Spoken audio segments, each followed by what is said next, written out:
കരിക്കായി മാറി മറയേണ്ടതോർത്ത്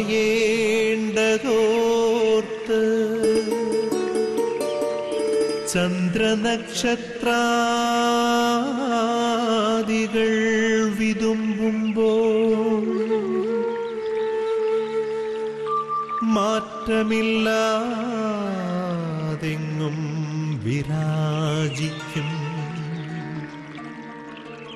ദൈവമേ, അങ്ങയെ വാഴ്ത്തുന്നു ഞങ്ങൾ. ഉദിച്ചെങ്ങും പ്രഭതൂകും പാരിലെ സൂര്യരശ്മിയേക്കാൾ പ്രശോഭിച്ചെന്നും പ്രസാദമേകുന്ന ദൈവമേ, അങ്ങേ മഹിമാവെത്ര മനോജ്ഞം. പ്രഭാത വിരുന്നിലേക്ക് ഏവർക്കും സ്വാഗതം. ഒരു പുതിയ പ്രഭാതം കൂടെ നൽകി ദൈവം നമ്മളെ അനുഗ്രഹിച്ചിരിക്കുന്നു. നല്ലവനായ ദൈവത്തിന് നമുക്ക് ഈ പ്രഭാതത്തിൽ നന്ദി പറയാം. പ്രപഞ്ചത്തിലേക്ക് നോക്കുമ്പോൾ ദൈവത്തെ മഹത്വപ്പെടുത്തുന്ന സർവ്വ സൃഷ്ടിജാലങ്ങളെയും നമുക്ക് കാണാൻ സാധിക്കും. എല്ലാവരും അവരുടേതായ ഭാഷകളിൽ ദൈവത്തെ സ്തുതിക്കുകയും മഹത്വപ്പെടുത്തുകയും ചെയ്യുന്ന ഈ സുന്ദരമായ പ്രഭാതത്തിൽ ഈ സർവ്വ സൃഷ്ടിജാലങ്ങളോടും ചേർന്ന് നമുക്കും ദൈവത്തെ മഹത്വപ്പെടുത്താം. ദൈവത്തിൻ്റെ പരിശുദ്ധാത്മാവിൻ്റെ സാന്നിധ്യവും സംരക്ഷണവും നമുക്ക് പ്രത്യേകമായിട്ട് പ്രാർത്ഥിക്കാം. ഓരോ പ്രഭാതത്തിലും പുതിയ സ്നേഹം കൊണ്ട് നമ്മൾ നിറയ്ക്കുന്ന ദൈവത്തിൻ്റെ സ്നേഹത്തിൽ നിറഞ്ഞ് ഈ പ്രഭാതം ഏറ്റവും സുന്ദരമാക്കുവാൻ ദൈവത്തിൻ്റെ പരിശുദ്ധാത്മാവെ ഉന്നതങ്ങളിൽ നിന്ന് ശക്തിയായിട്ട് ഞങ്ങളിലേക്ക് കടന്നു വരണമേ എന്ന് നമുക്ക് ഓരോരുത്തർക്കും പ്രാർത്ഥിക്കാം. കർത്താവ് അരുൾ ചെയ്തിട്ടുണ്ട്, ഉന്നതത്തിൽ നിന്നുള്ള ശക്തി ധരിക്കുന്നതുവരെ നഗരം വിട്ടു പോകരുത്. അത് നമുക്കെല്ലാവർക്കും ദൈവത്തിൻ്റെ പരിശുദ്ധാത്മാവിൻ്റെ ശക്തി, ഉന്നതങ്ങളിൽ നിന്നുള്ള ശക്തി ആവശ്യമാണ്. ആ ഉന്നതങ്ങളിൽ നിന്നുള്ള ശക്തി നമ്മളിലും നമ്മുടെ കുടുംബങ്ങളിലും വന്ന് നിറയുവാൻ ഈ പ്രഭാതത്തിൽ പ്രത്യേകമായിട്ട് നമുക്ക് പ്രാർത്ഥിക്കാം.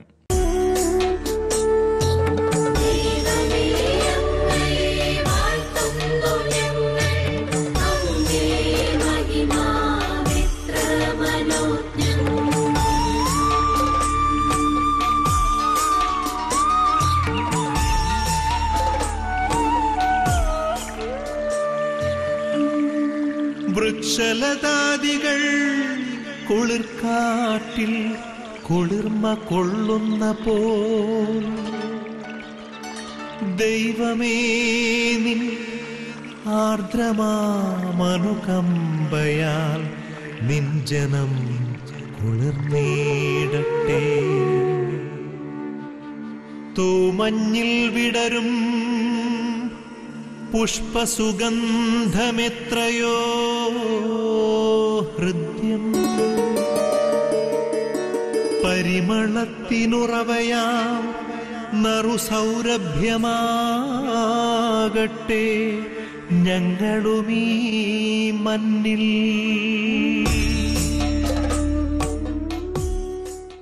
ഈ പ്രഭാതത്തിൽ കർത്താവിൻ്റെ തിരുവചനം ധ്യാനിച്ചുകൊണ്ട് നമുക്ക് നമ്മുടെ ദൈവത്തെ മഹത്വപ്പെടുത്താം. വചനമനുസരിച്ച് നമ്മുടെ ജീവിതത്തെ നമുക്ക് ക്രമീകരിക്കുകയും ചെയ്യാം.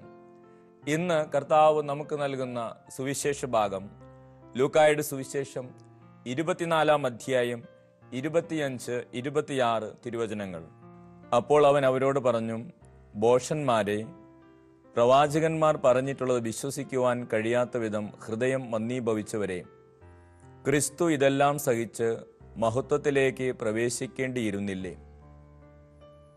കർത്താവിൻ്റെ തിരുവചനമാണ്. കർത്താവ് തൻ്റെ കൂടെ ഉണ്ടായിരുന്ന ശിഷ്യന്മാരെ ഭോഷന്മാരെ എന്ന് വിളിക്കുകയാണ്.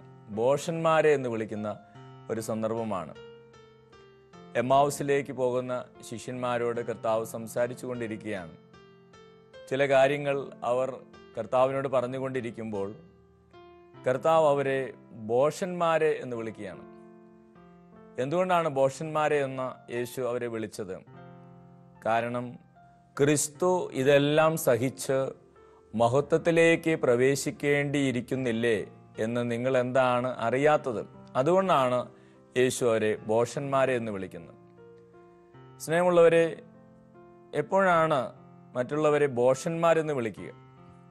കാരണം തീർച്ചയായും അറിഞ്ഞിരിക്കേണ്ട കാര്യങ്ങൾ അറിയാതിരിക്കുമ്പോഴാണ് പ്രത്യേകമായിട്ട് അവരെ ഭോഷന്മാരെ എന്നൊക്കെ വിളിക്കുക. തീർച്ചയായിട്ടും ഒരു വ്യക്തി അറിഞ്ഞിരിക്കേണ്ട കാര്യങ്ങളാണ്.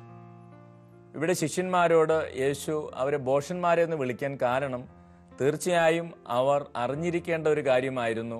അവർ വിസ്മരിച്ചു പോയത് യേശു പീഡകൾ സഹിച്ചിട്ടാണ് മഹത്വത്തിലേക്ക് പ്രവേശിക്കേണ്ടത് എന്ന വലിയ ആത്മീയ രഹസ്യം അവർ വിസ്മരിച്ചു പോയി. അതുകൊണ്ട് അവരെ ഭോഷന്മാരെന്ന് വിളിക്കും. നമ്മുടെ ഓരോരുത്തരുടെ ജീവിതത്തിൽ അങ്ങനെയാണ്. നമ്മളെല്ലാവരും അറിഞ്ഞിരിക്കേണ്ട കാര്യങ്ങൾ നമുക്കറിയില്ല എന്ന് മറ്റുള്ളവർ അറിയാൻ ഇടവന്നാൽ തീർച്ചയായിട്ടും അവർ നമ്മളെ ഭോഷന്മാരാണെന്ന് എഴുതി എഴുതും. ഒരിക്കൽ ഒരു ഹോസ്പിറ്റലിൽ ഒരു നേഴ്സ് ജോലിക്ക് വന്നു. അവർക്ക് നഴ്സിംഗ് പഠിച്ച സർട്ടിഫിക്കറ്റൊക്കെ ഉണ്ട്. പക്ഷെ ആദ്യമായിട്ട് അങ്ങനെ ജോലിക്കൊക്കെ കയറി കുറച്ച് നേരമൊക്കെ കഴിഞ്ഞ് ഓരോ കാര്യങ്ങളൊക്കെ പഠിച്ചും ചെയ്തുമൊക്കെ മുമ്പോട്ട് പോകുമ്പോൾ പെട്ടെന്ന് ഒരു ഇഞ്ചക്ഷൻ എടുക്കേണ്ട ആവശ്യം വന്നു. ആ സമയം ആ നേഴ്സ് പറഞ്ഞു, അയ്യോ എനിക്കത് അറിയത്തില്ല എന്ന് പറഞ്ഞു.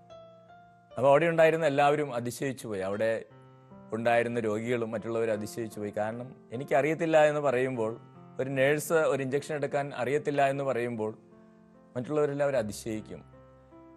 അവരെ എന്ത് ഫുളിഷായിട്ടാണ് സംസാരിക്കുന്നത് എന്ന് കരുതും. കാരണം തീർച്ചയായും അവർ അറിഞ്ഞിരിക്കേണ്ട ഒരു കാര്യമാണ് അവർക്ക് അറിയില്ല എന്ന് പറയുന്നത്. ഇതുപോലെ യേശു ശിഷ്യന്മാരെ ഭോഷന്മാർ എന്ന് വിളിക്കുമ്പോൾ അതിൻ്റെ അർത്ഥം വലിയൊരു ആത്മീയ രഹസ്യം അവർ അറിയാതെ പോയി. അതായത് ക്രിസ്തു സഹിച്ചു കഴിഞ്ഞ് മഹത്വത്തിലേക്ക് പ്രവേശിക്കുന്നത് ക്രിസ്തുവിൻ്റെ സഹനങ്ങളുടെ യോഗ്യതയാലാണ് എന്നുള്ളൊരു വലിയ സത്യം അവർ അറിയാതെ പോയി, വിസ്മരിച്ചു പോയി. അതുകൊണ്ടാണ് യേശു അവരെ ഭോഷന്മാരെ എന്ന് വിളിക്കുക. സ്നേഹമുള്ളവരെ, യേശുവിൽ വിശ്വസിക്കുന്ന ഓരോ വ്യക്തിയും യേശു മഹത്വത്തിലേക്ക് പ്രവേശിച്ചതുപോലെ തന്നെയാണ് മഹത്വത്തിലേക്ക് പ്രവേശിക്കേണ്ടത്. യേശു എങ്ങനെയാണ് മഹത്വത്തിലേക്ക് പ്രവേശിച്ചത്? ഏറെ സഹിച്ച് ആണ് മഹത്വത്തിലേക്ക് പ്രവേശിച്ചത്. ക്രിസ്തു ഇതെല്ലാം സഹിച്ചിട്ടാണ് മഹത്വത്തിലേക്ക് പ്രവേശിച്ചതെങ്കിൽ യേശുവിൽ വിശ്വസിക്കുന്ന ഓരോ മകനും മകളും ഏറെ സഹനങ്ങളിലൂടെ കടന്നുപോയിട്ടാണ് മഹത്വത്തിലേക്ക് പ്രവേശിക്കേണ്ടത്. ഈ ഒരു വലിയ സത്യം തിരുവചനങ്ങളിലൂടെ നമ്മൾ മനസ്സിലാക്കേണ്ടതാണ്. അപ്പോൾ യേശുവിൽ വിശ്വസിക്കുന്ന ഏതൊരു വ്യക്തിയും തിരിച്ചറിയേണ്ട ഒരു സത്യമാണത്. ഒരു വ്യക്തി അത് തിരിച്ചറിഞ്ഞില്ലെങ്കിൽ അവരെ ഭോഷന്മാരുടെ ഗണത്തിലാണ് ചേർക്കേണ്ടത്. അതായത് ക്രിസ്തു പീഡകൾ സഹിച്ചാണ് മഹത്വത്തിലേക്ക് പ്രവേശിച്ചത് എന്നുള്ളൊരു സത്യം യേശുവിൽ വിശ്വസിക്കുന്ന ഏതൊരു മകനും മകളും അതേപോലെ തന്നെ അറിഞ്ഞിരിക്കേണ്ടതാണ്. അപ്പോൾ യേശുവിൽ വിശ്വസിക്കുന്ന ഒരു വ്യക്തിക്ക് പീഡകൾ സഹിച്ചിട്ടാണ് യേശുവിൽ വിശ്വസിക്കുന്ന ഒരു ശിഷ്യനും ശിഷ്യയും മഹത്വത്തിലേക്ക് പ്രവേശിക്കേണ്ടത് എന്ന വലിയ സത്യം അറിഞ്ഞില്ല എങ്കിൽ തീർച്ചയായും അവർ ദൈവത്തിൻ്റെ മുമ്പിൽ ഭോഷന്മാരാണ്. സ്നേഹമുള്ളവർ, ഈ പ്രഭാതത്തിൽ നമ്മൾ നമ്മുടെ ജീവിതത്തിലേക്ക് കടന്നു വരുന്ന സഹനങ്ങളും തകർച്ചകളെയും പ്രതിസന്ധികളെയും രോഗങ്ങളെയും ഏത് രീതിയിലാണ് മനസ്സിലാക്കുന്നതെന്ന് നമ്മൾ ആത്മശോധന ചെയ്യേണ്ടതുണ്ട്. പ്രതിസന്ധികളിലും തകർച്ചകളിലും സഹനങ്ങളിലും രോഗങ്ങളിലും നമുക്ക് ഈ സത്യം തിരിച്ചറിയാൻ സാധിക്കുന്നുണ്ടോ? ഇത് മഹത്വത്തിലേക്ക് പ്രവേശിക്കാനുള്ള ദൈവികമായ വഴികളാണെന്ന് തിരിച്ചറിയാൻ നമുക്ക് സാധിക്കുന്നില്ല എങ്കിൽ തീർച്ചയായും അത് നമ്മുടെ ജീവിതത്തെ ദൈവത്തിനു മുമ്പിൽ ഭോഷന്മാരാണ് എന്ന് വിളിക്കുന്ന അവസ്ഥയിലേക്കാണ് കൊണ്ടുപോവുക. തീർച്ചയായും നമ്മുടെ ഓരോരുത്തരുടെ ജീവിതത്തിൽ സഹനങ്ങളുണ്ട്, പ്രതിസന്ധികളുണ്ട്, രോഗങ്ങളുണ്ട്. അവയാണ് നമ്മളെ യേശുവിനെ പോലെ തന്നെ മഹത്വത്തിലേക്ക് കൊണ്ടുപോകുന്നത്. യേശു സഹനങ്ങളുടെ ഇടയിൽ യേശു തൻ്റെ ജീവിതത്തെ ദൈവത്തിന് സമർപ്പിക്കുകയാണ് ചെയ്തത്. സഹനങ്ങളുടെ ഇടയിൽ യേശു തൻ്റെ ജീവിതത്തെ സഹനങ്ങൾക്ക് സമർപ്പിച്ചു, ദൈവത്തിന് സമർപ്പിച്ചു. പക്ഷേ നമ്മളിൽ പലരും സഹനങ്ങൾ ഉണ്ടാകുമ്പോൾ, രോഗങ്ങൾ ഉണ്ടാകുമ്പോൾ, പ്രതിസന്ധികൾ ഉണ്ടാകുമ്പോൾ എന്തുകൊണ്ട് എന്നാണ് ചോദിച്ചുകൊണ്ടിരിക്കുന്നത്. എന്തുകൊണ്ട് എനിക്ക് ഇങ്ങനെ സംഭവിച്ചു? എന്തുകൊണ്ടാണ് എനിക്ക് ഈ രോഗം വന്നത്? എന്തുകൊണ്ടാണ് എനിക്ക് ഈ തകർച്ച വന്നത്? എന്തുകൊണ്ടാണ് എൻ്റെ ജീവിതത്തിലേക്ക് പ്രതിസന്ധി വന്നത്? എന്തുകൊണ്ടാണ് എൻ്റെ മക്കൾക്ക് ഇങ്ങനെ സംഭവിച്ചത്? എന്തുകൊണ്ടാണ് എൻ്റെ ബിസിനസ് ഇങ്ങനെ സംഭവിച്ചത്? അപ്പോൾ സഹനങ്ങളെ നമ്മൾ മനുഷ്യരെപ്പോഴും അതിൻ്റെ കാരണങ്ങളാണ് അന്വേഷിക്കുന്നത്. എന്നാൽ യേശു കാരണങ്ങളല്ല അന്വേഷിക്കുന്നത്. യേശു ആ സഹനങ്ങളൊക്കെ ദൈവത്തിന് സമർപ്പിച്ച് യേശു അവയെ സ്വീകരിക്കുകയാണ് ചെയ്തത്. അങ്ങനെ യേശുവിൻ്റെ സഹനങ്ങളെ യേശു രക്ഷാകരമാക്കി മാറ്റുകയാണ്. യോഹന്നാന്റെ സുവിശേഷത്തിൽ 16 അധ്യായം 21 തിരുവചനത്തിൽ വചനം ഇങ്ങനെ പഠിപ്പിക്കും: എന്നാൽ നിങ്ങളുടെ ദുഃഖം സന്തോഷമായി മാറും. സ്ത്രീക്ക് പ്രസവവേദന ആരംഭിക്കുമ്പോൾ അവളുടെ സമയം വന്നതുകൊണ്ട് അവൾക്ക് ദുഃഖമുണ്ടാകുന്നു. എന്നാൽ ശിശുവിനെ പ്രസവിച്ചു കഴിയുമ്പോൾ ഒരു മനുഷ്യൻ ലോകത്തിൽ ജനിച്ചതുകൊണ്ടുള്ള സന്തോഷ നിമിത്തം ആ വേദന പിന്നീട് ഒരിക്കലും അവൾ ഓർമ്മിക്കുന്നില്ല. അപ്പോൾ സ്ത്രീയുടെ പ്രസവവേദന പോലെ കർത്താവ് തിരുവചനത്തിലൂടെ പറയുകയാണ്, നമ്മുടെ ദുഃഖങ്ങൾ സന്തോഷമായി മാറും. അതെ, ആ സമയം അടുക്കുമ്പോൾ വേദന അടുത്തു എന്ന് കരുതി അവൾ ദുഃഖിക്കുന്നെങ്കിലും പിന്നീട് ഒരു കുഞ്ഞിനെ പ്രസവിച്ചു കഴിയുമ്പോൾ ഒരു പുതിയ മനുഷ്യനെ ഭൂമിയിലേക്ക് വന്നല്ലോ എന്നോർത്ത് അവൾ സന്തോഷിക്കാനിടവന്നു. നമുക്കെല്ലാവർക്കും അറിയാം പ്രസവവേദന എത്ര ശക്തമാണെന്ന് നമുക്കറിയാം. ഏതൊരു പുസ്തകത്തിൽ വായിക്കാൻ ഇടവന്നു, 20ഓളം അസ്ഥികൾ ഒരുമിച്ച് തകരുന്ന വേദനയാണ് സമയത്ത് വരിക. ഒരു മനുഷ്യ ശരീരത്തിലെ 20ഓളം അസ്ഥികൾ ഒരുമിച്ച് തകരുമ്പോഴുണ്ടാകുന്ന വേദനയാണ് പ്രസവ സമയത്ത് ഒരു സ്ത്രീ കടന്നു പോകുന്ന വേദന. അത്രയും ശക്തമായിട്ടുള്ള വേദനയിലൂടെ കടന്നു പോകുന്ന ഒരു സ്ത്രീ പക്ഷെ പ്രസവം കഴിഞ്ഞ് കുഞ്ഞിനെ കാണുമ്പോൾ അവളുടെ ജീവിതത്തിലെ ആ വലിയ വേദന അവൾ മറക്കുന്നു. അതെ, ഈ 20ഓളം അസ്ഥികൾ തകർന്നു പോകുന്ന വിധത്തിലുള്ള ഒരു വേദനയുടെ ആ വേദനയുടെ ദൂരമാണ് ഒരു സ്ത്രീയിൽ നിന്ന് ഒരമ്മയിലേക്കുള്ള ദൂരം. ഒരു സ്ത്രീയിൽ നിന്ന് അമ്മയിലേക്കുള്ള ദൂരമാണത്. ഈ 20 അസ്ഥികൾ തകരുന്ന വിധത്തിലുള്ള ആ വേദന ഒരു സ്ത്രീയിൽ നിന്ന് അമ്മയിലേക്ക് ആ സ്ത്രീ വളരുന്നതിൻ്റെ ദൂരമാണ്. സ്നേഹമുള്ളവരെ, ജീവിതത്തിലെ ആ സഹനം, ആ വേദന അവൾ പിന്നീട് ഓർക്കുന്നില്ല. കാരണം അത് വലിയൊരു മഹത്വത്തിന് ഇടവന്നതുകൊണ്ടാണ്. അപ്പോൾ യേശു നമ്മളെ പഠിപ്പിക്കുകയാണ്, ക്രിസ്തുവിൽ വിശ്വസിക്കുന്ന ഏതൊരു വ്യക്തിയുടെയും ജീവിതത്തിലുണ്ടാകുന്ന സഹനങ്ങൾക്കും വേദനകൾക്കും അർത്ഥമുണ്ട്. യേശുവിനെ പോലെ അത് ദൈവത്തിന് സമർപ്പിച്ച് നമ്മൾ പ്രാർത്ഥിക്കുവാൻ ഇടവന്നാൽ നമുക്കത് അനുഗ്രഹീതമാക്കി മാറ്റാൻ സാധിക്കും. ഇന്ത്യൻ പ്രസിഡന്റായിരുന്ന APJ അബ്ദുൽ കലാം ഒരിക്കൽ ഈ സഹനത്തെക്കുറിച്ച്, സഫറിങ്ങിനെ കുറിച്ച് പറഞ്ഞപ്പോൾ അദ്ദേഹത്തിന്റെ മനോഹരമായ ഒരു വാചകം കാണാൻ ഇടവന്നു. അദ്ദേഹം "There is a ring in suffering." അതായത് അദ്ദേഹം പറയുകയാണ്, "There is a ring in suffering." അതായത് ഈ സഫറിങ് എന്ന ഇംഗ്ലീഷ് വാക്കെടുത്താൽ അതിലൊരു റിംഗ് ഉണ്ട്. സഫറിങ്ങിനെ നമ്മൾ തിരിച്ചെഴുതിയാൽ അതിലൊരു റിംഗ് ഉണ്ട്. അതായത് ഈ സഫറിങ്ങിൽ ഒരു മോതിരം ഒളിച്ചിരിപ്പുണ്ട്. അതാണ് അബ്ദുൽ കലാം പഠിപ്പിക്കുന്നത്. "There is a ring in suffering." അതായത് ഈ സഹനത്തിൽ ഒരു മോതിരം, ഒരു മുദ്രമോതിരം ഒളിച്ചിരിപ്പുണ്ട്. മനോഹരമായ ഒരു ആശയമാണ് അബ്ദുൽ കലാം നമ്മളെ പഠിപ്പിക്കുന്നത്. സഫറിങ് എന്ന വാക്കിൽ ഒരു റിങ് ഒളിഞ്ഞിരിപ്പുണ്ട്. അതെ, ജീവിതത്തിൽ ആരൊക്കെ സഹനങ്ങളിലൂടെ കടന്നു പോകുന്നുവോ അവരുടെ ജീവിതത്തിൽ ഒരു മുദ്രമോതിരം ഇതുപോലെ ഒളിഞ്ഞിരിപ്പുണ്ട്. യേശുവിന് ഈ വലിയ സത്യം നന്നായിട്ട് അറിയാമായിരുന്നു. ഒരു മുദ്രമോതിരം ഈ സഹനത്തിൽ ഒളിഞ്ഞിരിപ്പുണ്ട് എന്നുള്ളൊരു വലിയ സത്യം യേശുവിന് അറിയാമായിരുന്നു. അതുകൊണ്ടാണ് കയ്പ് നിറഞ്ഞ കാസയെ നേരിടേണ്ട സമയം വന്നപ്പോൾ യേശു പ്രാർത്ഥിച്ചത്, "എൻ്റെ ഇഷ്ടമല്ല പിതാവേ, നിന്റെ ഇഷ്ടം, അങ്ങയുടെ ഇഷ്ടം നിറവേറട്ടെ." വീണ്ടും യേശു "ഞാൻ ഈ പാനപാത്രം കുടിക്കേണ്ടതല്ലയോ" എന്നാണ് യേശു പറയുന്നത്. വീണ്ടും യേശു ചെയ്യുന്നു, "നിന്റെ കരങ്ങളിൽ എൻ്റെ ആത്മാവിനെ സമർപ്പിക്കുന്നു." യേശു ഈ സഹനങ്ങളെയെല്ലാം വളരെ അർത്ഥത്തോടുകൂടിയാണ് യേശു അതിനെ സ്വീകരിക്കുന്നത്. മഹത്വത്തിന്റെ കവാടമാണെന്ന് തിരിച്ചറിഞ്ഞിട്ടാണ് യേശു ഈ സഹനങ്ങളെയും ജീവിത ദുഃഖങ്ങളെയും തിരഞ്ഞെടുത്തതും സ്വീകരിച്ചതും. സ്നേഹമുള്ളവരെ, അതുകൊണ്ട് തന്നെയാണ് ഫിലിപ്പിയർക്ക് എഴുതിയ 1-ാം ലേഖനം 29-ാം തിരുവചനത്തിൽ ഇപ്രകാരം നമ്മൾ വായിക്കും, "ക്രിസ്തുവിൽ വിശ്വസിക്കുവാൻ മാത്രമല്ല അവന്റെ നാമത്തിൽ പീഡ സഹിക്കുന്നതിന് കൂടെയുള്ള വരം നമുക്ക് ലഭിച്ചിരിക്കുന്നു." ക്രിസ്തുവിൽ വിശ്വസിക്കാൻ മാത്രമല്ല അവന്റെ നാമത്തിൽ പീഡകൾ സഹിക്കുന്നതിനുള്ള വരം കൂടെ എനിക്ക് ലഭിച്ചിരിക്കുന്നു. അതെ, യേശുവിൽ വിശ്വസിക്കുന്നവരുടെ ജീവിതത്തിലേക്ക് കടന്നു വരുന്ന സഹനങ്ങൾക്കും വേദനകൾക്കും അർത്ഥമുണ്ട്, ആഴമുണ്ട്. അത് മഹത്വത്തിലേക്ക് പ്രവേശിക്കുന്നതിനുള്ള മാർഗമാണ്.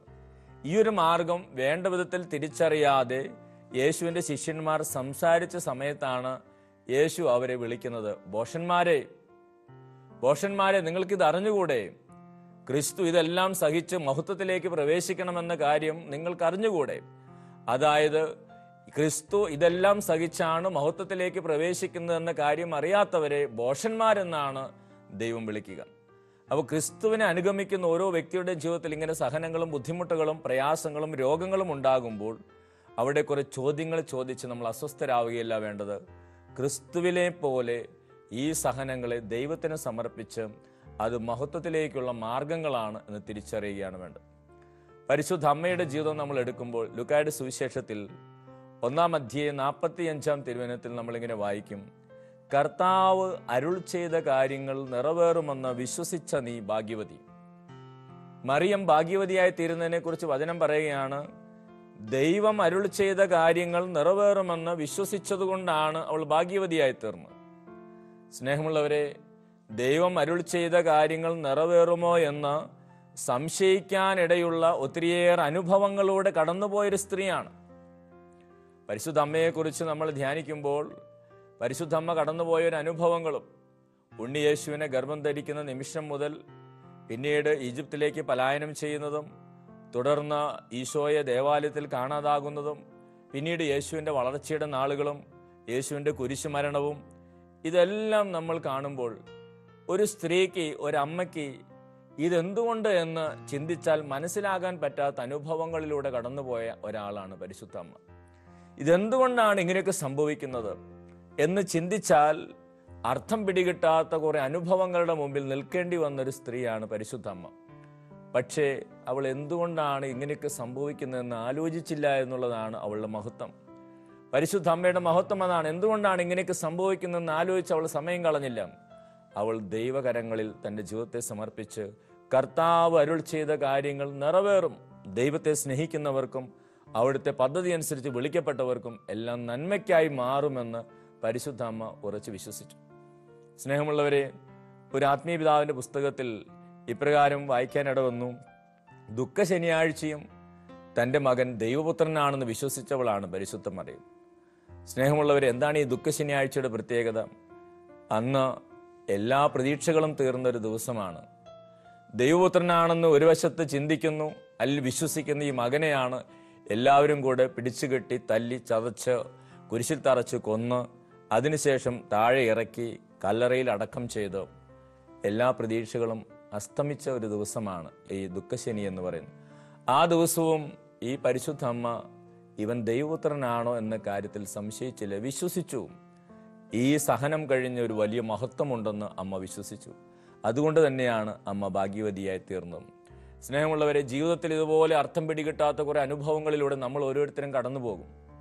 ജീവിതത്തിലെ അർത്ഥം പിടികിട്ടാത്ത അനുഭവങ്ങളിലൂടെ, രോഗങ്ങളിലൂടെ, സഹനങ്ങളിലൂടെ, തകർച്ചകളിലൂടെ, മക്കളുടെ ജീവിതത്തിലെ പ്രതിസന്ധികളിലൂടെയൊക്കെ നമ്മൾ കടന്നു പോകുമ്പോൾ എന്തുകൊണ്ട് എന്ന് ചോദിച്ച് നമ്മൾ സമയം കളയാതെ, ഇതെന്തുകൊണ്ട് എൻ്റെ ജീവിതത്തിൽ സംഭവിക്കുന്നു എന്ന് ചോദിച്ച് സമയം കളയാതെ യേശുവിനെ പോലെ, പരിശുദ്ധ അമ്മയെ പോലെ ദൈവത്തിന് സമർപ്പിച്ച് ദൈവഹിതത്തിന് വിട്ടുകൊടുത്ത് എൻ്റെ ദൈവം എല്ലാം നന്മയ്ക്കായിട്ട് മാറ്റുമെന്ന് ഉറച്ചു വിശ്വസിക്കാൻ നമുക്ക് സാധിച്ചാൽ തീർച്ചയായും മഹത്വത്തിൻ്റെ കവാടങ്ങൾ നമുക്ക് വേണ്ടിയും തുറക്കപ്പെടും. അതെ, അബ്ദുൽ കലാം പറഞ്ഞതുപോലെ there is A ring in suffering. അതെ, ഒരു മുദ്രമോതിരം സഹനത്തിൽ ഒളിഞ്ഞിരിപ്പുണ്ട്. അത് നമുക്ക് ഉറച്ചു വിശ്വസിക്കുവാൻ ദൈവത്തിൻ്റെ കൃപയ്ക്ക് വേണ്ടി ഈ പ്രഭാതത്തിൽ നമുക്ക് പ്രാർത്ഥിക്കാം.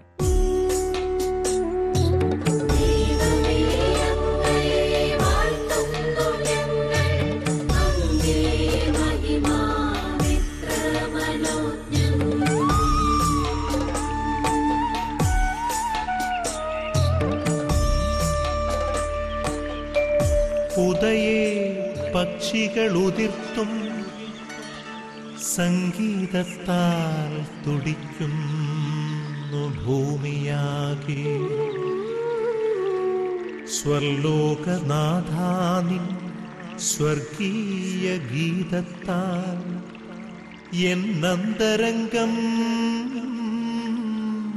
ഉണർന്നീടട്ടെ. ഉഷസ്സിൽ ജീവതുടിപ്പിനാൽ ഇമ്പമായി ധരണിയാകെ ആബാപിതാവേ സ്നേഹാഗ്നിയാൽ ജ്വലിക്കട്ടെ മക്കളാ ഞങ്ങളെല്ലാം.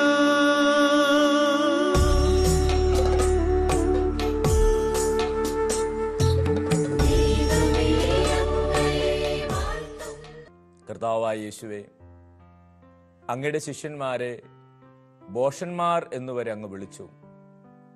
എന്തുകൊണ്ടാണ് അങ്ങ് അങ്ങനെ വിളിക്കാൻ ഇടവന്നത്? അവർ തീർച്ചയായും യേശുവിൻ്റെ ശിഷ്യൻ എന്ന നിലയിൽ തീർച്ചയായും അവർ അറിഞ്ഞിരിക്കേണ്ട ഒരു കാര്യം, അവർ വിസ്മരിച്ചു പോയതുകൊണ്ടാണ് ഈശോ അവരെ ഭോഷന്മാർ എന്ന് വിളിച്ചത്. അതായത് ഒരു ശിഷ്യൻ ഒരിക്കലും വിസ്മരിക്കാൻ പാടില്ലാത്തൊരു കാര്യം, മഹത്വത്തിലേക്ക് പ്രവേശിക്കുന്നത് സഹനങ്ങളിലൂടെയാണ് എന്ന് ഒരു ക്രിസ്തു ശിഷ്യൻ ഒരിക്കലും വിസ്മരിക്കാൻ പാടില്ല. അത് വിസ്മരിച്ചു പോയപ്പോൾ യേശു അവരെ ഭോഷന്മാരെ എന്ന് വിളിച്ചു. കർത്താവെ, ഞങ്ങളുടെ ജീവിതത്തിലും ഈ ഒരു വലിയ സത്യം ഞങ്ങളെന്നും ഓർക്കുവാൻ, ജീവിതത്തിൽ ദുഃഖങ്ങൾ ഉണ്ടാകുമ്പോൾ, പ്രതിസന്ധികൾ ഉണ്ടാകുമ്പോൾ, രോഗങ്ങൾ ഉണ്ടാകുമ്പോൾ, തകർച്ചകൾ ഉണ്ടാകുമ്പോൾ, അർത്ഥം പിടികിട്ടാത്ത അനുഭവങ്ങളിലൂടെ കടന്നു പോകേണ്ടി വരുമ്പോൾ, ദൈവമേ, ദൈവത്തിൽ ആശ്രയിച്ച് പരിശുദ്ധമ്മ ദൈവത്തിൽ സമർപ്പിച്ച് ജീവിച്ചതുപോലെ, ഈശോ എല്ലാം പിതാവിൽ സമർപ്പിച്ചതുപോലെ, ഞങ്ങളുടെ സഹനങ്ങളും ബുദ്ധിമുട്ടുകളും അത് മഹത്വത്തിലേക്കുള്ള കവാടങ്ങളാണ് തിരിച്ചറിയുവാൻ, ധൈര്യമായി ദൈവത്തിൽ ആശ്രയിച്ച് നിൽക്കുവാൻ, നിരാശപ്പെടാതിരിക്കുവാൻ കർത്താവെ ഞങ്ങളെ സഹായിക്കണമേ.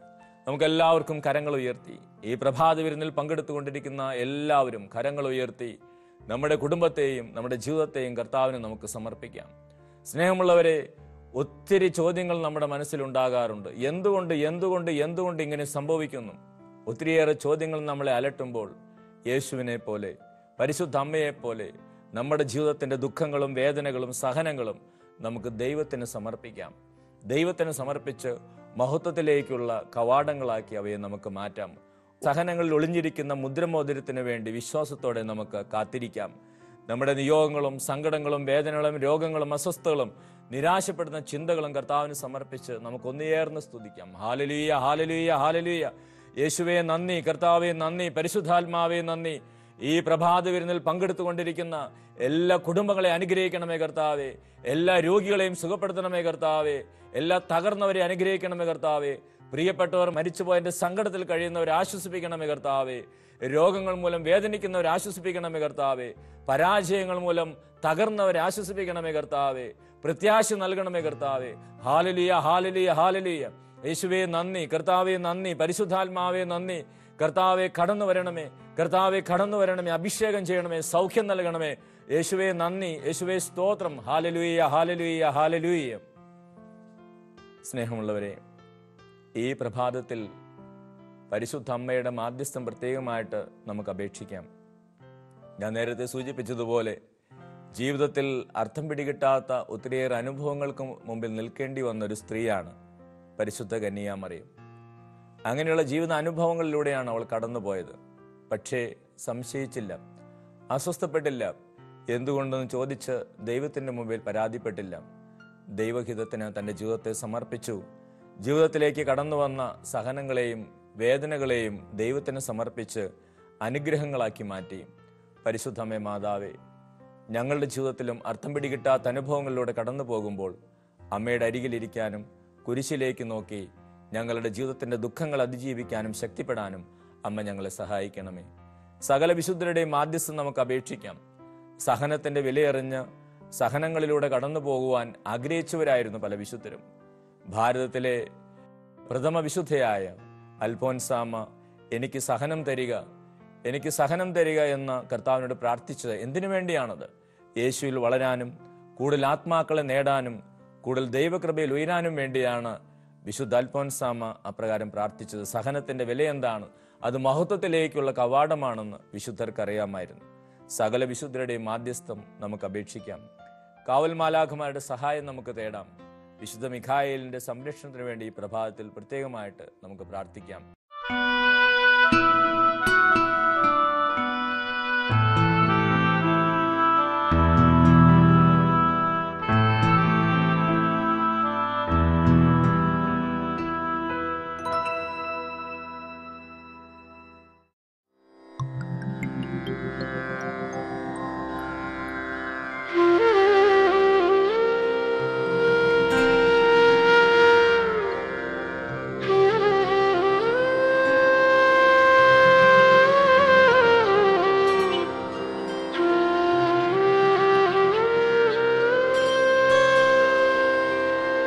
എന്റെ ശത്രു എന്റെ മേൽ വിജയം നേടിയില്ല,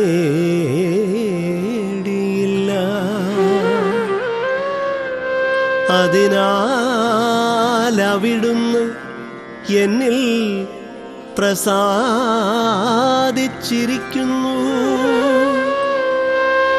എന്നു ഞാനറിയുന്നു.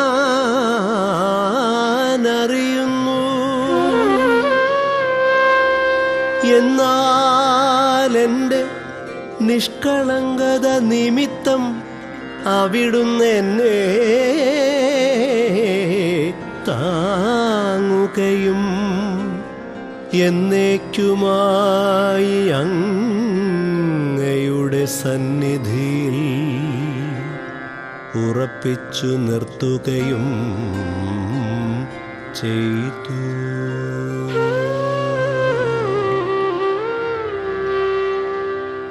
ഇസ്രായേലിൻ്റെ ദൈവമായ കർത്താവ് എന്നേക്കും വാഴ്ത്തപ്പെടട്ടെ.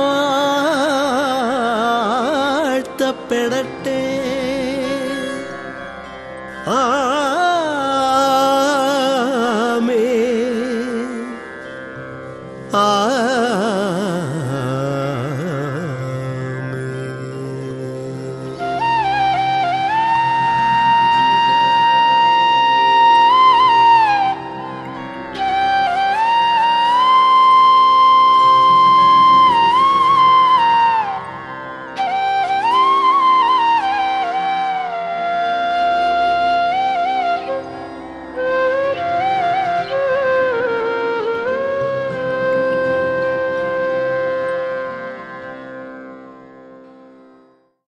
ഈ പ്രഭാത വിരുന്നിൽ പങ്കെടുത്തുകൊണ്ടിരിക്കുന്ന എല്ലാ കുടുംബങ്ങളെയും കർത്താവിൻ്റെ നാമത്തിൽ അനുഗ്രഹിച്ച് പ്രാർത്ഥിക്കുകയാണ്. കർത്താവെ, ലോകമെമ്പാടും വിവിധ സ്ഥലങ്ങളിലിരുന്ന് ഈ പ്രഭാത വിരുന്നിൽ പങ്കെടുത്തുകൊണ്ടിരിക്കുന്ന ഓരോ കുടുംബത്തെയും അനുഗ്രഹിക്കണമേ.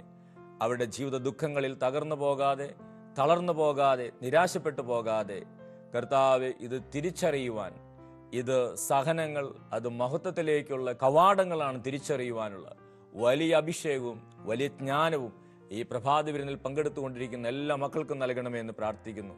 പൗരോഹിത്യരുടെ കർത്താവ് എനിക്ക് നല്ല അധികാരത്തിൽ ഈ പ്രഭാത വിരുന്നിൽ പങ്കെടുത്തുകൊണ്ടിരിക്കുന്ന എല്ലാ മക്കളെയും അനുഗ്രഹിച്ച് ആശീർവദിക്കുന്നു. നമ്മുടെ കർത്താവ് യേശു മിശിഹായുടെ കൃപയും പിതാവായ ദൈവത്തിന്റെ സ്നേഹവും പരിശുദ്ധാത്മാവിന്റെ സഹവാസവും നിങ്ങളോടൊപ്പം ഉണ്ടായിരിക്കട്ടെ, ഇപ്പോഴും എപ്പോഴും എന്നേക്കും. ആമീൻ. ഈ പ്രഭാത വിരുന്നിൽ പങ്കെടുത്തുകൊണ്ട് ഈ പ്രാർത്ഥനയിലായിരിക്കുന്ന ഓരോ വ്യക്തിക്കും ഓരോ കുടുംബത്തിനും ഒരു ശുഭദിനം ആശംസിക്കുന്നു. അതെ, ഓരോ സഹനത്തിലും ഒരു മുദ്രമോതിരം ഒളിഞ്ഞിരിപ്പുണ്ടെന്ന് തിരിച്ചറിയാൻ സാധിക്കുന്ന ഒരു ശുഭദിനം ഏവർക്കും ആശംസിക്കുന്നു. Praise the Lord. ഹല്ലേലൂയ. യേശുവേ നന്ദി, യേശുവേ സ്തോത്രം.